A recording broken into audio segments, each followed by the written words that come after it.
गांव में टिंकू अपनी पत्नी के साथ रहता था। रात होते ही उसके घर में कुछ अजीब अजीब सी आवाजें आने लगती थी। अजी सुनिए ना, देखिए ना, वो डरावनी डरावनी आवाजें फिर से आने लगी हैं। उठिए ना अजी, उठिए ना। क्या हुआ रेशमा? अजी देखिए ना, जमीन के अंदर से फिर से किसी के चीखने की आवाजें आ रही हैं। रोज रात होते ही ये आवाजें आने लगती हैं। आप कुछ कीजिए ना, इतने डर के माहौल में मैं नहीं रह सकती। ठीक है, मैं सुबह होते ही ये जमीन खुदवा कर देखता हूँ। आखिर माजरा क्या है। अभी तुम सो जाओ, रात बहुत हो गई है। फिर टिंकू सो जाता है और रेशमा डरते डरते पूरी रात गुजार देती है। फिर दिन होने पर अरे भाई, मेरे घर में जमीन के अंदर से रात होते ही डरावनी डरावनी आवाजें आने लगती हैं। तुम मेरे साथ चलो और जमीन को खोद के देखो, आखिर माजरा क्या है। नहीं नहीं टिंकू भाई, पूरा गांव बोलता है कि तुम्हारा घर श्रापित है। तुम्हारे घर की जमीन के नीचे किसी भूत पिशाच का वास है। अगर मैंने तुम्हारे घर की जमीन खोद दी तो सबसे पहले वह चुड़ैल मेरा सर धड़ से अलग कर देगी। चल डरपोक, चल भाग यहाँ से। मैं किसी भूत प्रेत पर विश्वास नहीं करता। फिर टिंकू वापस अपने घर की ओर चल देता है। फिर रात होने पर टिंकू और रेशमा सो रहे होते हैं। तभी वो डरावनी डरावनी आवाजें आने लगती है और रेशमा की नींद खुल जाती है। अजी अजी उठिए ना, देखिए ना, वो आवाजें फिर से आने लगी हैं। आज आपको कुछ न कुछ करना ही होगा, नहीं तो मैं ये घर छोड़कर अपने मायके चली जाऊंगी। फिर टिंकू गुस्से में उठता है और कुल्हाड़ी से जमीन खोदने लगता है और कुछ ही देर में अपने कमरे में एक गहरा गड्ढा खोद देता है। तभी वो डरावनी आवाजें तेज हो जाती है और उस गड्ढे से बहुत तेज बदबू आने लगती है। अजी ये बदबू कैसी है? क्या हमने गड्ढा खोदकर कोई गलती तो नहीं कर दी ना? फिर टिंकू उस गड्ढे के अंदर उतर जाता है। वहाँ उसे एक औरत की लाश मिलती है। फिर वो उस लाश को अपने कंधे पर डालकर गड्ढे से बाहर निकल आता है। अजी ये किसकी लाश है और ये हमारे घर के नीचे कैसे आ गई? पता नहीं भगवान, ये लाश कहाँ से आ गई। अजी क्या ये लाश ये डरावनी डरावनी आवाजें निकाल रही थी? पता नहीं, मुझे तो कुछ समझ नहीं आ रहा। अजी इसके चेहरे से कपड़ा हटाकर तो देखिए, क्या पता कोई जान पहचान का हो। तुम्हारा दिमाग तो खराब नहीं हो गया? अगर कोई चुड़ैल निकली तो? मैंने आपसे बड़ा डरपोक अपनी जिंदगी में नहीं देखा, जो एक लाश से भी डर रहा है। फिर रेशमा उस लाश के चेहरे से कपड़ा हटा देती है और उसकी आंखें फटी की फटी रह जाती है। वो एक चुड़ैल होती है। अरे मर गई रे। अजी ये तो कोई चुड़ैल की लाश है। कहीं हमने इसे बाहर निकाल कर कोई गलती तो नहीं कर दी? मुझे बहुत डर लग रहा है जी, कहीं ये जाग न जाए। फिर टिंकू उस लाश को उठाकर वापस गड्ढे में फेंक देता है। भगवान, हमें अब और यहाँ नहीं रुकना चाहिए। चलो जल्दी यहाँ से निकलते हैं। अरे भागो रे, अपनी जान बचाकर भागो रे। फिर जैसे ही टिंकू भागने लगता है, वो लाश टिंकू की टांग पकड़ लेती है। अरे मर गया रे। अरे प्रीतम, मेरे लिए रुको, इस कमबख्त ने मेरी टांग पकड़ ली है। अब मैं क्या करूं? अरे चुड़ैल जी, मुझे छोड़ दो। आप ये घर ले लो, हम दोनों ये घर छोड़कर चले जाएंगे। आज से आप ही इस घर की मालकिन है, बस मुझे छोड़ दो। अरे मर गया रे।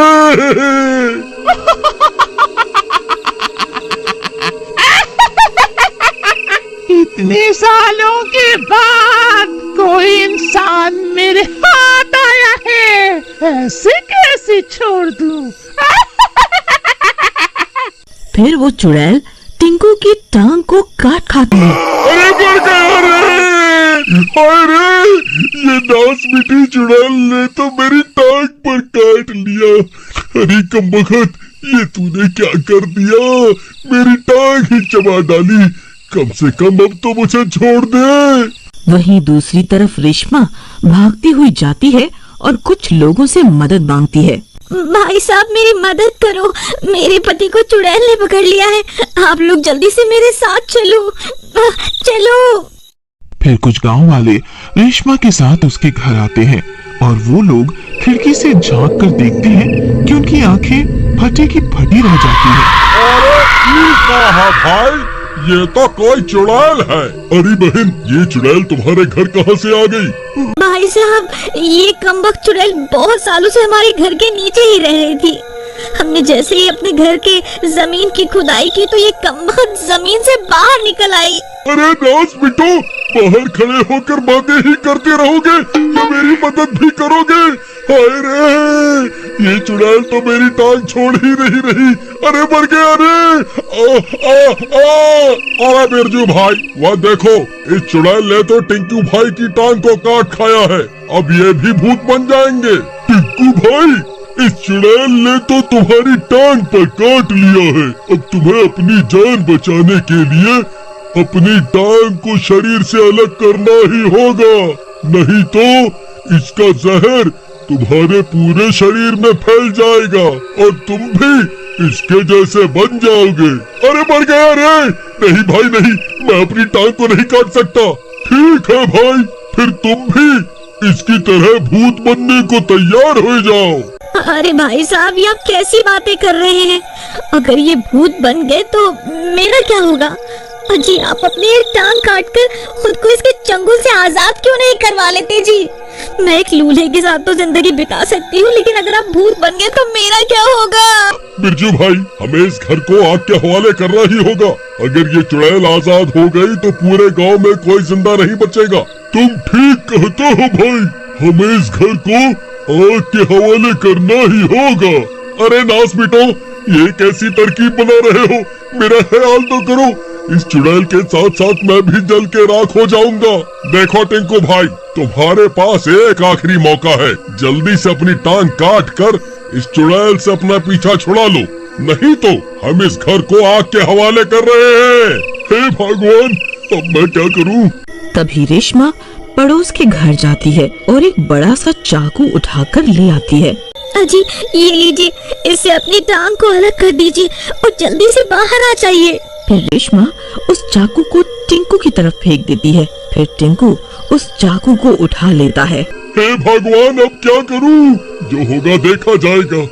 फिर टिंकू उस चाकू से अपनी टांग को काट देता है और नीचे जमीन पर गिर जाता है। अरे मर गया रे। हाय रे, बहुत दर्द हो रहा है। हाय रे, अरे नास मिट्टी चुड़ैल, तेरी वजह से तो मैं लूला बन गया। हाय, मैं तो कहीं का नहीं रहा।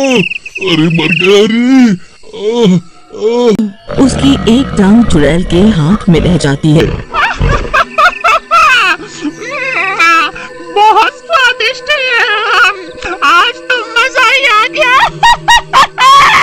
टिंकू भाई, जल्दी से इस घर से बाहर निकलो। हम इस घर को आग के हवाले कर रहे हैं। अरे कमबख्तो, रुक जाओ, मुझे तो बाहर आने दो। हाय, मर गया रे।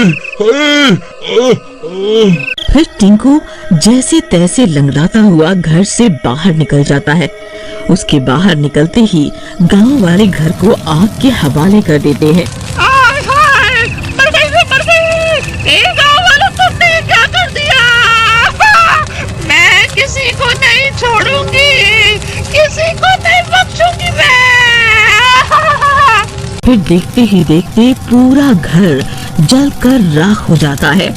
फिर कुछ देर इंतजार करने के बाद गांव वाले घर का जला हुआ सामान हटाकर उस चुड़ैल की लाश की तलाश करने लगते हैं, लेकिन उन्हें वहां किसी की कोई लाश नहीं मिलती। बस जमीन में एक गहरा गड्ढा मिलता है। अरे भाई, ये तो वही गड्ढा है जो मैंने खोदा था, लेकिन उस चुड़ैल की लाश कहाँ गई? भाई, मुझे लागत है वह चुड़ैल वापस इसी गड्ढे में घुस गई है। चलो हम इस गड्ढे को बंद कर देते हैं। फिर वो लोग घर के जले हुए सामान से गड्ढे को बंद कर देते हैं और वहां से चले जाते हैं।